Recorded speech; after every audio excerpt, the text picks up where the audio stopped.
ঢাকার অন্য অংশে 1 ঘন্টা থাকে, এখানেও 1 ঘন্টার জন্য বিদ্যুৎ না থাকে। তীব্র গরমে এমনিতেই জনজীবন অতিষ্ঠ, তার উপর ধেয়ে আসছে এক ভয়াবহ দুঃসংবাদ। আপনার হাতের স্মার্টফোনটি যে কোনো মুহূর্তে হয়ে যেতে পারে নেটওয়ার্ক শূন্য। আপনি কাউকে কল করতে পারবেন না, ইন্টারনেট চলবে না, এমনকি জরুরি প্রয়োজনে ফিনান্সিয়াল ট্রানজ্যাকশন বা ডিজিটাল ব্যাংকিং সেবাও বন্ধ হয়ে যেতে পারে। দেশের 18 কোটিরও বেশি মোবাইল গ্রাহক এখন এক চরম ঝুঁকির মুখে। কারণ একদিকে ভারতের আদানি বিদ্যুৎ কেন্দ্রে বড় ধরনের কারিগরি ত্রুটি, অন্যদিকে দেশে ভয়াবহ জ্বালানি সংকট। এই দুইয়ের জাঁতাকলে পড়ে দেশের টেলিযোগাযোগ ব্যবস্থা এখন খাদের কিনারে এসে দাঁড়িয়েছে। যে কোনো মুহূর্তে দেশের একটি বড় অংশ ব্ল্যাক আউট বা সম্পূর্ণ নেটওয়ার্ক বিচ্ছিন্ন হয়ে যেতে পারে। পরিস্থিতি কতটা ভয়াবহ তা হয়তো আপনারা এখনো আঁচ করতেই পারছেন না। একদিকে যখন তাপদাহে বিদ্যুতের চাহিদা তুঙ্গে, ঠিক তখনই জাতীয় গ্রিড থেকে হঠাৎ করে উধাও হয়ে গেছে প্রায় 750 থেকে 800 মেগাওয়াট বিদ্যুৎ। আর বিদ্যুতের বিশাল ঘাটতি মেটাতে গিয়ে মোবাইল অপারেটরদের প্রতিদিন লাখ লাখ লিটার তেল পুড়িয়ে জেনারেটর চালাতে হচ্ছে। কিন্তু অপারেটররা সাফ জানিয়ে দিয়েছে, এভাবে দিনের পর দিন নেটওয়ার্ক সচল রাখা তাদের পক্ষে আর সম্ভব নয়। চলুন পুরো ঘটনার একেবারে গভীরে যাওয়া যাক। এই সংকটের শুরুটা কোথায়? প্রথম ধাক্কাটা এসেছে ভারতের ঝাড়খণ্ডে অবস্থিত আদানি পাওয়ার প্লান্ট থেকে। আপনারা জানেন, গত 1 বছর ধরে দেশের ক্রমবর্ধমান বিদ্যুতের চাহিদা মেটাতে আদানির এই বিদ্যুৎ কেন্দ্রটি বড় ভূমিকা পালন করে আসছিল। চুক্তি অনুযায়ী সেখান থেকে আমাদের 1600 মেগাওয়াট বিদ্যুৎ পাওয়ার কথা। 2023 সালের মার্চ মাসে এই প্রকল্পের প্রথম ইউনিট থেকে 750 মেগাওয়াট এবং জুনে দ্বিতীয় ইউনিট চালুর মাধ্যমে পূর্ণাঙ্গ সক্ষমতায় বিদ্যুৎ উৎপাদন শুরু হয়। গত কয়েকদিন ধরে আমরা গড়ে প্রতিদিন 1500 মেগাওয়াট বিদ্যুৎ পাচ্ছিলাম। কিন্তু গত মঙ্গলবার দিবাগত রাতে ঘটে যায় এক আকস্মিক কারিগরি বিপত্তি। আদানি পাওয়ার প্ল্যান্টের একটি ইউনিটে যান্ত্রিক গোলযোগ দেখা দেয়। ত্রুটি এতটাই গুরুতর ছিল যে তাৎক্ষণিকভাবে এই ইউনিটের উৎপাদন পুরোপুরি বন্ধ করে দিতে হয়েছে। আর এর সরাসরি প্রভাব পড়ে বাংলাদেশের জাতীয় গ্রিডে। এক রাতের ব্যবধানে গ্রিড থেকে উধাও হয়ে যায় 750 মেগাওয়াট বিদ্যুৎ। বর্তমানে কেন্দ্রটি থেকে মাত্র 750 থেকে 770 মেগাওয়াট বিদ্যুৎ সরবরাহ করা হচ্ছে, অর্থাৎ আমরা আমাদের প্রাপ্য বিদ্যুতের ঠিক অর্ধেক পাচ্ছি। এই বিশাল শূন্যতায় এমন এক সময় তৈরি হলো যখন দেশে চলছে স্মরণকালের অন্যতম তীব্র তাপদাহ। সেচ কার্যক্রম এবং ফ্যান এসির অতিরিক্ত ব্যবহারের কারণে বিদ্যুতের চাহিদা এমনিতে আকাশ ছোঁয়া। বিকল্প উপায়ে দেশে বিদ্যুৎ উৎপাদনের চেষ্টা করা হলেও জ্বালানি সংকট ও কারিগরি সীমাবদ্ধতার কারণে এই ঘাটতি রাতারাতি মেটানো সম্ভব হচ্ছে না। বিদ্যুৎ বিভাগ জানিয়েছে, আমদানির ওই ইউনিটটি মেরামত করে পুনরায় উৎপাদনে ফেরাতে অন্তত 3 থেকে 5 দিন সময় লাগতে পারে। আগামী 26 থেকে 28 এপ্রিলের মধ্যে পরিস্থিতি স্বাভাবিক হতে পারে বলে আশ্বাস দেওয়া হয়েছে। কিন্তু এই কয়েকদিনের লোডশেডিংয়ের ধাক্কা সামলাতে গিয়েই দেশের আরেক অতি গুরুত্বপূর্ণ খাত টেলিযোগাযোগ ব্যবস্থা রীতিমতো ধুঁকছে। বিদ্যুৎ না থাকলে মোবাইল নেটওয়ার্ক কিভাবে কাজ করবে, এটাই এখন সবচেয়ে বড় প্রশ্ন। টেলিযোগাযোগ খাতের বর্তমান অবস্থা বিশ্লেষণ করলে যে চিত্রটি সামনে আসে তা রীতিমতো শিউরে ওঠার মতো। দেশের বিভিন্ন প্রান্তে এখন প্রতিদিন গড়ে 5 থেকে 8 ঘন্টা বিদ্যুৎ থাকছে না। মোবাইল অপারেটরদের বেস স্টেশন বা টাওয়ারগুলো মূলত বিদ্যুতেই চলে।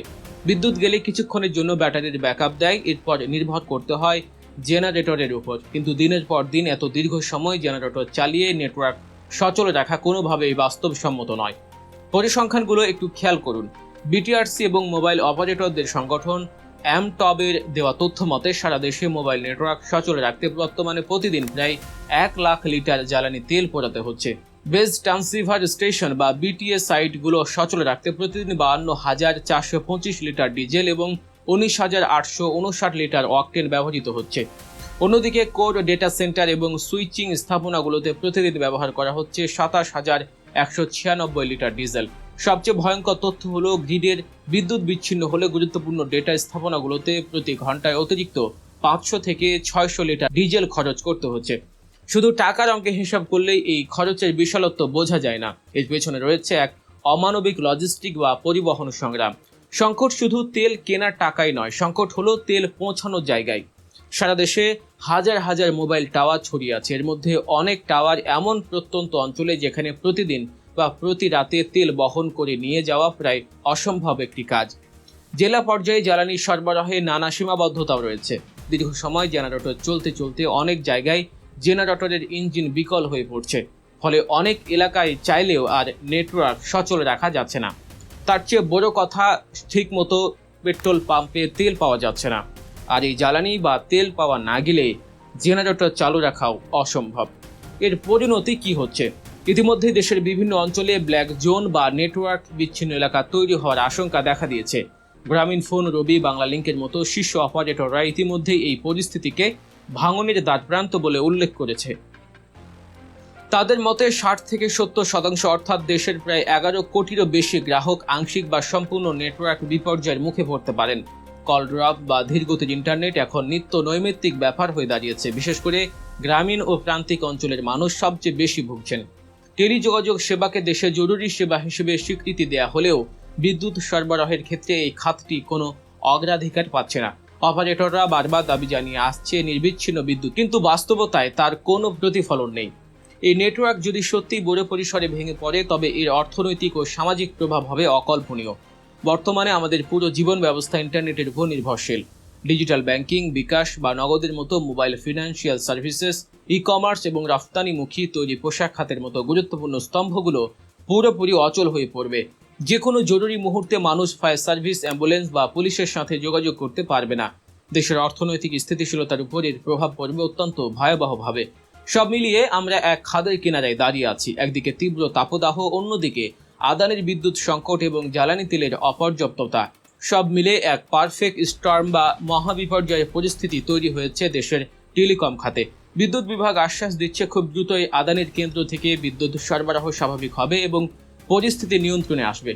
কিন্তু সেই স্বাভাবিক অবস্থা ফিরে আসার আগ পর্যন্ত আগামী কয়েকটি দিন দেশের সাধারণ গ্রাহক এবং পুরো অর্থনীতির জন্য চরম ভোগান্তির কারণ হতে পারে, তা আর বলার অপেক্ষা রাখে না। যদি এই সংকটের সমাধান না হয় তবে ডিজিটাল বাংলাদেশের হৃদস্পন্দন খ্যাত এই যোগাযোগ ব্যবস্থা অচল হয়ে পড়ে এখন কেবলই সময়ের ব্যাপার মাত্র। পরিস্থিতি কোন দিকে যায় সেদিকে আমাদের নজর থাকবে। দর্শক, নিত্য নতুন খবরের বিশ্লেষণ এবং এমন গুরুত্বপূর্ণ সব তথ্য সবার আগে পেতে গল্প নিউজ চ্যানেলটি সাবস্ক্রাইব করে আমাদের সাথেই থাকুন। দেখা হচ্ছে পরবর্তী ভিডিওতে। সে পর্যন্ত ভালো থাকুন, সুস্থ থাকুন। আল্লাহ হাফেজ।